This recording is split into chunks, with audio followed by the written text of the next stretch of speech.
গরম চা। হ্যালো বন্ধুরা, গুড মর্নিং সবাইকে। আশা করছি সবাই খুব ভালো আছো। আরও একটি নতুন ভিডিও নিয়ে চলে আসলাম তোমাদের সাথে। তো আজকে পুরো দিনটা একটু অন্যরকম হতে চলেছে। আজকের হচ্ছে শ্বশুরবাড়িতে যাব, ওখানে কিছু কাজ আছে, অনুষ্ঠান আছে বলতে পারো। ওই যে বলেছিলাম না যে দিদি শাশুড়ি মারা গেছে, আগের ভিডিওতে বলেছিলাম। তো আমাদের নিরামিষ চলছিল। তো আগের দিনকে যাওয়ার ইচ্ছা ছিল, তবে আগের দিনকে যেতে পারিনি, আজকেরে যাব।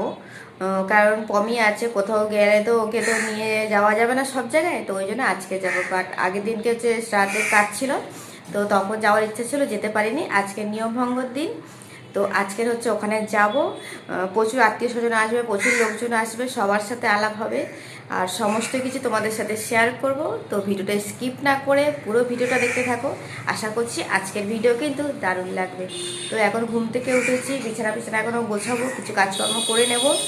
ঘরের কাজকর্ম সমস্ত কিছু গুছিয়ে গাছিয়ে তারপর আমাকে যেতে হবে শ্বশুরবাড়িতে। তো যাই হোক, সকালে উঠে পড়েছি, হাজব্যান্ড হচ্ছে অফিসে চলে গেছে, কিছু কাজকর্ম সেরে আসবে, আমাকে রেডি হতে বলে গেছে। তো কাজকর্ম সেরে রান্নাবান্না সেরে রেডি হয়ে নেব, নিয়ে ওখানে গিয়েও কন্টিনিউ করছি। তো তোমরা সাথে থাকো, ভিডিওটা দেখতে থাকো। আমাদের ওখানে যেতে অনেকটাই বেলা হয়ে যাবে, কারণ বাড়িতে হচ্ছে মেয়ে থাকবে, পমি আর মেয়ে থাকবে। তো রান্না করে সেগুলো গুছিয়ে ঘরের কাজকর্ম সেরেই তারপরে কিন্তু যাব। আর ওখানে গিয়েও থাকবো না, খাওয়া দাওয়া সেরে বিকালে কিন্তু আবারও চলে আসব। তো যাই হোক, বেড কভারটা বেশ কিছুদিন হয়েছে, তো চেঞ্জ করছি আজকেরে। তো যেটা পাতা ছিল সেটা তুলে দিলাম। এবারে কিন্তু একটা কাঁচা ধোয়া সুন্দর একটা বেডশিট বিছানাতে সুন্দর করে পেতে নেব। রান্না করব হচ্ছে মেয়ের জন্যে ডিমের তরকারি করব। মাছ আছে, তবে ও মাছ খাওয়াটা পছন্দ করে না খুব একটা। তো তার জন্যে ডিমের তরকারি আর ভাত বানাবো। আর রান্নাবান্না সমস্ত কিছু, ঘরের কাজকর্ম সমস্ত কিছু গুছিয়ে গাছিয়ে তারপরেই বেরোবো। তো ওখানে যেতে যেতে হয়তো 11টা, সাড়ে 11টা, 12টা এরকমও বাজতে পারে, কোনো ঠিক নেই। হাজব্যান্ড তো বেরিয়েছে, এখন কখন আসবে কোনো ঠিক নেই। দেখি আমার কাজকর্ম সেরে রান্নাবান্না সেরে কতক্ষণে রেডি হই, সেইভাবেই বেরোনো হবে। তো যাই হোক, এই যে বিছানা গোছাচ্ছি, তো এদিকে দেখো পমে খুব ঘোরাঘুরি করছে।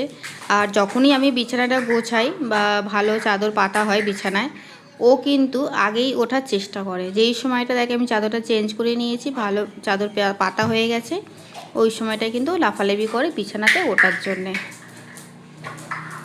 শ্বশুরবাড়িতে যাচ্ছি কেন বলো তো?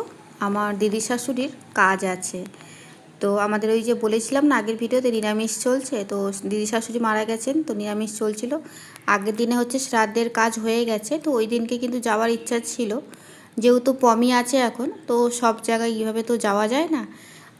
আজকের যেতেই হবে, না গেলে একটু খারাপ দেখাবে। তো সেই কারণেই আজকে যাব, বাবু আমি আর হাজব্যান্ড যাব। মেয়ে তো যেতে পারবে না, পমি আরও দুজনে ঘরে থাকবে।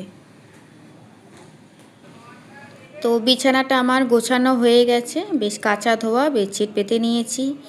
আর পমির জন্য এসি পাখা দুটোই অন হয়ে আছে। তো দেখো চুপচাপ কিন্তু শুয়ে আছে বেশ। এবারে কিন্তু ও ঘুমিয়ে পড়বে। রুমটা পরিষ্কার হয়ে গেছে আর আমি কিন্তু এসি অন করে দিয়েছি পমির জন্যে। অনেক দিন পর শ্বশুরবাড়িতে অনুষ্ঠান হচ্ছে, প্রচুর আত্মীয় স্বজন যত আছে সবাই আসবে। তো সবার সঙ্গে দেখা হবে আর আমরাও যাচ্ছি। তো ওখানে গিয়েও কিন্তু কন্টিনিউ করব। তো তোমরা সাথে থাকো, ভিডিওটা দেখতে থাকো, বেশ ভালো লাগবে কিন্তু। গ্রামের সমস্ত কিছু শেয়ার করব এই ভিডিওর মাধ্যমে। আমার রুমটা পরিষ্কার হয়ে গেছে, এবারে চলে আসলাম ডাইনিংয়ে। ডাইনিংটা কিন্তু ঝাড়ু দেওয়া আগেই হয়ে গেছিলো, তো ভালো করে এখন মপ দিয়ে পুরো রুমগুলো মুছে নিচ্ছি, তারপরে রান্না করব। ডিম সিদ্ধ বসিয়ে দিয়েছি, ডিম আর আলু সিদ্ধ বসিয়ে দিয়েছি। আর এই কাজকর্মগুলো করে নেওয়ার পরেও কিন্তু বেশ অনেক জামাকাপড় ছিল, সেগুলো কিন্তু সমস্ত কিছু কেচে নিয়েছি, নিয়ে মেলে দিচ্ছি। কোথাও যাওয়া না, বাড়ির যে সমস্ত কাজগুলো থাকে সমস্ত কাজ কিন্তু গুছিয়ে গাছিয়ে তারপরে যেতে হবে। আর ব্রেকফাস্টের জন্যে সবার জন্য বানাবো সেটা হলো চাউমিন। ভাত আর সকালে তো ভালো লাগে না খেতে, আমরা কেউই সকালে ভাত খাওয়াটা পছন্দ করি না। তো হালকা কিছু পছন্দ করি খাওয়া, তার জন্যে কিন্তু চাউমিন বানাবো। আর ডিমের তরকারি ভাত যেটা করছি ওটা দুপুরবেলা মেয়ে খাবে, সকালের জন্য সবার জন্য চাউমিন বানাবো। সবাই চাউমিন ব্রেকফাস্ট করব, তারপরে রেডি হব, হয়ে কিন্তু বেরিয়ে পড়ব। শ্বশুরবাড়িতে কিন্তু ট্রেন রাস্তা, ট্রেনে করে যাতায়াত করতে হয়। এবার যেহেতু আমাদের স্কুটি আছে, তো আমরা 3 জনে স্কুটিতে কিন্তুই যাব। তবে যদি আমরা 4 জনে যেতাম তাহলে কিন্তু আমাদের একটা স্কুটিতে তো হতো না, 2 জন আমরা ট্রেনে যেতাম আর 2 জনে কিন্তু স্কুটিতে যেতাম। এখন পুরো রেডি হয়ে নিয়েছি আর এখন বেরোবো। আজকে যাচ্ছি হচ্ছে শ্বশুরবাড়ি, ওখানে গিয়েও কন্টিনিউ করব। তো তোমরা ভিডিওটা দেখতে থাকো, সাথে থাকো। ওখানে সারাদিন কী কী করছি না করছি সমস্ত কিছু কিন্তু তোমাদের সাথে শেয়ার করব।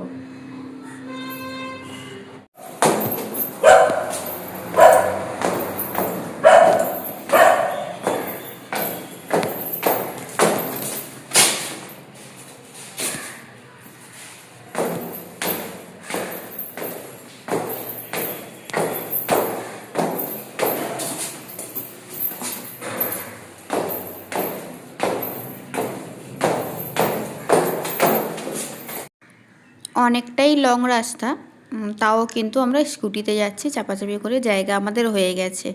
3 জনের জায়গাটা কিন্তু আরামসেই হয়ে যায়। আর যদি 4 জনে যেতাম তাহলে আমাকে আবার মেয়েকে নিয়ে ট্রেনে যেতে হতো, আর এরা ছেলে হচ্ছে আর হাজব্যান্ড স্কুটিতে যেত। তো 3 জনা বলেই চলে যাচ্ছি, আর মেয়ে তো বাড়িতেই আছে বলেই ছিলাম। আর শ্রাদ্ধে বাড়ি, তো খুবই হালকা ধরনের একটা শাড়ি পরলাম। তো আমাকে এই শাড়িটা পরে কেমন লাগছে কমেন্টে কিন্তু অবশ্যই জানিও। শ্বশুরবাড়িতে এসে পৌঁছে গেছি। যে বাড়িতে অনুষ্ঠানটা আছে মানে কাজটা আছে, তো আমি এখন সেই বাড়িতে আছি। ননদ এখানে আছে অনেকগুলো, ওদের সাথে বসে গল্প করছি। আর হাজব্যান্ড হচ্ছে মানে ওদের নিজেদের বাড়িতে গেছে, মানে শাশুড়ি মার সঙ্গে বাকি সবার সঙ্গে দেখা টাকা করতে। তো আমি এখানে আছি, একসাথে গল্প করছি। এটা হচ্ছে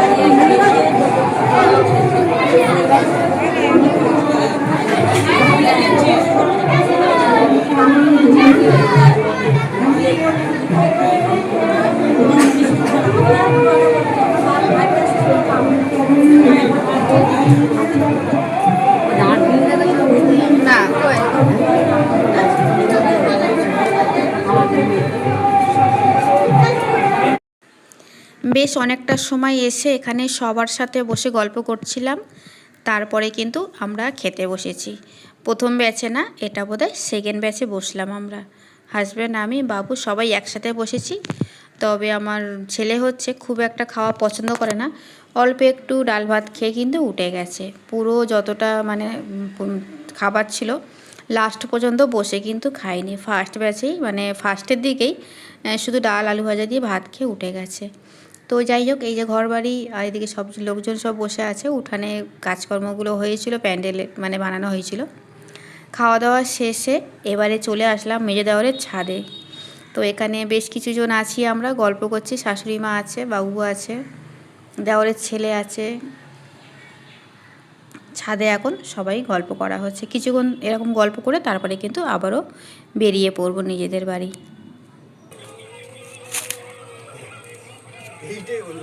হ্যাঁ, ওই বড় জায়গাটায় বস বাবু।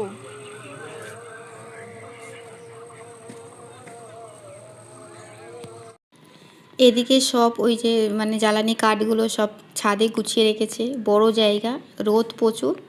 তো আমার যা ছাদের মধ্যেই সমস্ত কিছু কাঠ শুকায়, এগুলো কিন্তু গুছিয়ে রেখেছে। আর এই আশেপাশে যে গাছগুলো আছে সেগুলো কিন্তু তোমাদেরকে একটু দেখাচ্ছি। অনেক কিছু গাছ আছে, সুপারি গাছ আছে, তারপরে নারকেল গাছ আছে, অনেক কিছু গাছ আছে। সব কিছু গাছের এখন নাম বলা যাবে না। যাই হোক, ওদের দুটো আম গাছ আছে, যে আম গাছে আম ভর্তি হয়েছে এবং ছাদ থেকে আমগুলো পাড়া যাচ্ছে। তো বেশ কিছু আম পেড়ে নিয়ে আসলাম বাড়িতে, কাঁচা আম চাটনির জন্যে, বাড়িতে চাটনি বানাবো। তো এদিকে দেখো, এই যে আমগুলো তোমাদেরকে দেখাচ্ছি, মানে ছাদের মধ্যেই গাছটা যেহেতু, তো ছাদে দাঁড়িয়ে কিন্তু আমগুলো বেশ দেখতে ভালো লাগছে। তো কয়েকটা পেড়ে নিলাম চাটনির জন্যে, মানে বাড়িতে নিয়ে এসে চাটনি বানানো হবে। তো আমার ভিডিও কেমন লাগলো কমেন্টের মাধ্যমে কিন্তু অবশ্যই জানিও। ভালো লাগলে একটা লাইক, চ্যানেলটাকে সাবস্ক্রাইব করে পাশে থাকতে পারো। এখনকার মতো ভিডিওটা এখানেই এন্ড করছি, পরের ভিডিওতে আবারও দেখা হচ্ছে। তো সবাইকে টাটা, বাই বাই। সবাই ভালো থেকো, সুস্থ থেকো, অলওয়েজ হাসি খুশি থেকো। আর পরের ভিডিওর জন্যে সবাই ওয়েট করে থাকো। এখনও পর্যন্ত যারা সাবস্ক্রাইব করোনি তো ঝটপট সাবস্ক্রাইব করে পাশে থাকতে পারো।